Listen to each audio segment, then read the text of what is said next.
All right, we will see if this one works any better.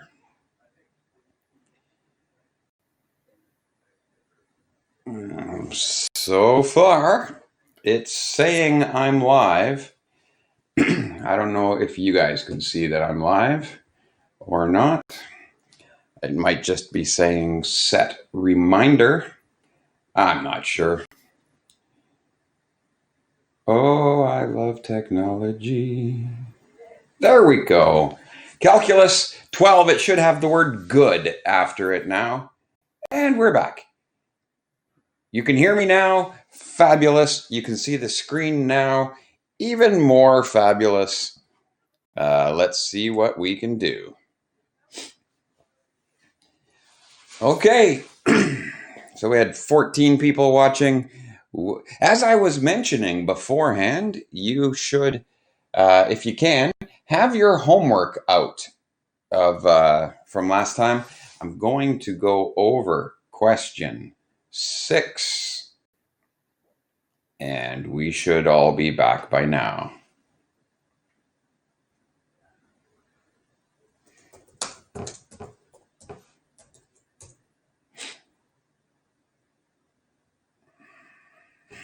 We'll just give everyone a minute or so to get in. We did have 17 people watching. I'm seeing now there's 8. So once we get to 15, we'll get started. If you know people that were on before but are no longer on, you can just text them and say, hey, it's the one that says good after it. So there, I tried to delete the other one. We have one, don't have one left. This is, sadly for you, your last live stream. I'll be stopping this. You don't have a class Friday, and then I'll just be sending emails for the next 3 weeks, and it will be fantastic. 15, I believe we are almost all back. All right, so let's go through and see what happens. We're going to start off with question number 6 from homework. I have changed my screen. Yours should now say question number 6. I am watching on another computer, and it's not changing. But there it is. It goes. Okay.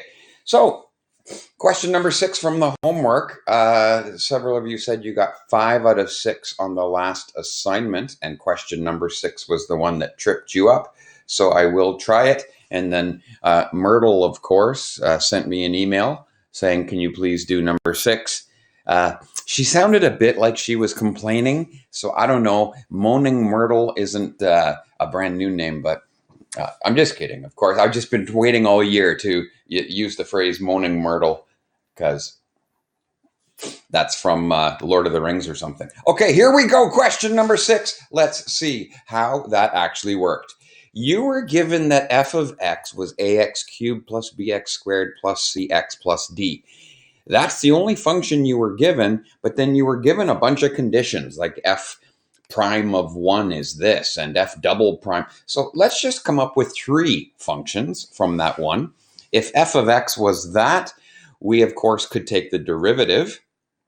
This now goes back to using Emma's rule, way back from the beginning of the year when we were still enjoying having Emma in our class, and afternoons with, well, for me, I was enjoying block C and a spare. But anyways, bring the 3 down and drop the x to a 2. The a is a constant. You keep it in there. 2bx, and then the cx would become just c. Imagine 6x, the derivative is just 6, etc. And a derivative of a constant wipes itself out. Well, do her again. And you got f double prime of x, 2 down times the 3. We have 6ax plus 2b, and then plus the c. There are your 3 functions. Well, now we can start using our conditions and use, oh, sorry, Ellery, Harry Potter. I knew it. All right, here we go. You know, the scariest part about Harry Potter is when he had to climb Mount Doom and drop that ring into the top of it, that was the scariest part of Harry Potter for me. Anyways, f double prime of x is 6ax plus 2b, but now we can use some of our conditions. We were told that f double prime of 0 is negative 4. So now that we know what f double prime of x is, find f double prime of 0 by putting a 0 in where you see the x, and what do you know? You now have 6a times 0 plus 2b is negative 4. Therefore, 2b must be negative 4. Well, it was either 2b or not 2b that was negative 4. In this case, it was the 2b. We then divide both sides by 2, and bam, b is negative 2, just like in the movies, like in those Harry Potter movies. So now, let's see if we can do some more. Now that we know b is negative 2, you could go through to all three of your equations and put b equals negative 2 in there. So for instance, you were also given that f double prime of 1 was equal to something phantasmo. So if you did f double prime of 1, you have 6a times the 1, 2 times the b, which is negative 2, and you were told that equaled, I believe it was 14. Well, then if that's 14, that means 6a minus 4 is 14. Bring the minus 4 to the other side. 6a is 18. A must be 3. My goodness. Now we have an a and a b. We can put both a and b into your equation. And now, what about this f prime of x? Well, let's change that because you were given f prime of 1. You were told f prime of 1 equals 10. So now in this equation, we can change all the x's to 1s. We can change the a to a 3. We can change the b to a negative 2. And we end up with 3 times 3, which is 9 minus 4 plus c is 10. Well, you can solve that and get c equals 5. Now we know a, and we know b, and we know c. You can do likewise for f of 1. Because we were told f of 1 is negative 1, put the a and the b and the c and make all the x's negative 1, and sure enough, all the x's 1, you get d equaling negative 7. There, you can add all your a plus b plus c plus d. It'll give you negative 1, and that was option E in the multiple choice section. So things like that, we're just kind of going backwards and forwards from that. Okay, up next, we're going to go back to integration. I'm going to do one question with you today, and I know I mentioned it already. This is your last online class with me ever. This is it. I'll go through all that at the end. Let's continue with integrating, but even more fun. What if I gave you an integral like this? 2x minus 3x to the 5/3 all over the cube root of x. Integrate that. Well, there's lots of different things we can do. Last time we had a binomial that was squared and we expanded it out. This time what we're going to do, we're going to break the fraction down into its two parts. Since they're both over one number, we can break this down. Take the 2x, which is your first part of the fraction on the top, put that over the cube root of x, and the cube root of x, I'm sure you remember, is x to the 1/3. Take the second part, 3x to the 5/3, put that over the cube root of x, and you can just integrate twice. Both are with respect to x, and it'll look great. So first things first, with the first integral that we have there in the bottom left, see how it says 2x over x to the 1/3? Well, that's 2x to the 3/3. X to the 3/3 is on the top, x to the 1/3 on the bottom. Do the subtraction, you'll get x to the 2/3. On the second fraction, 3x to the 5/3 over x to the 1/3, I'm just going to subtract and simplify the x's. That still gives me integrals, But now it's x to the 2/3 on top and x to the 4/3 on the second one. Well, what can we do with that? Well, now we can integrate. And how do you integrate? Add 1 to the exponent and then divide by that new exponent. So I have x to the 2/3 in that first one. If I'm adding 1 is the same as adding 3/3. That will give you x to the 5/3, but then you divide by 5/3. Likewise, the x to the 4/3, to add 1 means you're adding 3/3. 3/3. So now you have x to the 7/3, but you divide by 7/3. And when you divide by a fraction, you flip and multiply is what you do. So when we flip that 5/3 and then multiply, the 2 coefficient at the top multiplies with the 3. We're going to get a 6. The 5's on the bottom. With the second one, divide by 7/3. You flip and multiply by 3/7, and you'll get 9/7. And don't forget the plus c, which is our constant of integration, which is just always there. So that is another example of how to integrate. One last thing before we close the chapter on Calculus 12 online. Also remember your position and velocity relationships. We went through in the first part of this year about how position and velocity are related. If I have s of t, if I had this, for instance, 4x cubed plus 3x squared minus 4x plus 1, that's my position function. It's telling you how where something is positioned, say a height or something like that. But what if I take the derivative of that? S prime of t, taking the derivative, you bring the 3 down to the front, subtract 1. Remember, derivatives and integrals are just opposites. It would be 12x squared plus 6x minus 4. You took a derivative of your position, that's giving you the velocity. That's telling you how fast something is traveling. Well, what if you took a derivative of that? Yes, take another derivative, s double prime of t, and that's going to be 24x plus 6. And that, math fans, is your acceleration. So you got position, take the derivative, you got velocity. Take the derivative of velocity, you get acceleration.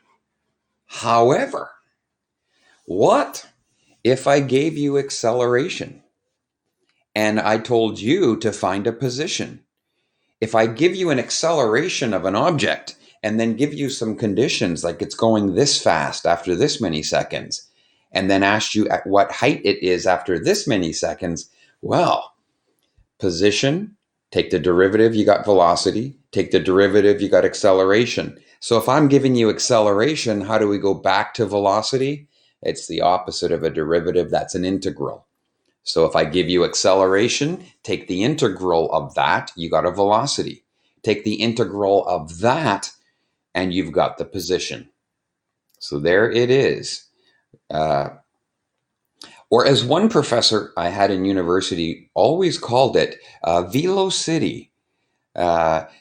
If you took the word velocity, but put a big space between the O and the C, that is how this professor pronounced it all the time.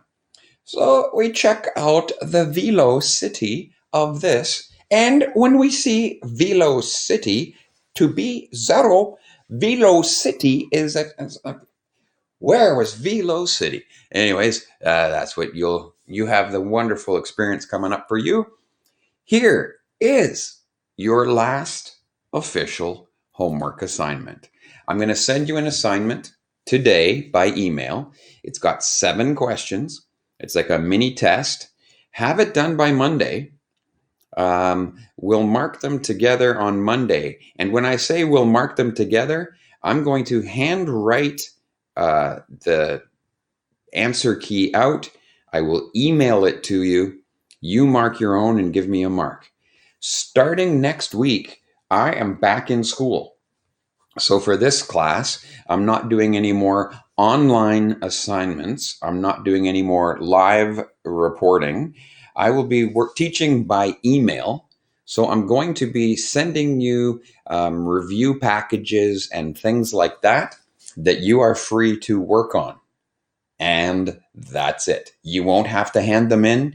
It'll be a review of the entire year, and we'll review a bit of our first couple of units. I'll just give it to you as kind of like a, hey, how you doing? Remember all this? And then in the second week, I'll do the same. And the third week, I'll do the same. You do have some things you need to do, however. We'll have no class Friday. In fact, we have no more online classes at all. I will be communicating with you through email, so that'll be Phantismo, and just giving you assignments like that. You do need to sign up for afternoon help sessions if you want, and you need to give me your textbook back.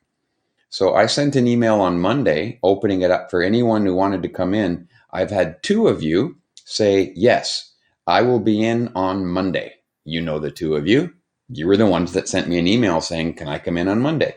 One of you said, can I come in Monday or Wednesday? I said, yes, meaning you can come in both days, because that's it. That's the only people I have so far coming in. Your session is from 12:45 till 1:45. So you have an hour. You can come in at 12:45. You can stay till 1:45, and then you must leave. It's just for you coming in. I'm going to be doing tutorials on the board for those interested in work that we have done. If you want to see what the review package looks like first and then book your times to come in, that's fine. All 5 days are available, so you pick the time that's best for you, the day that's best for you.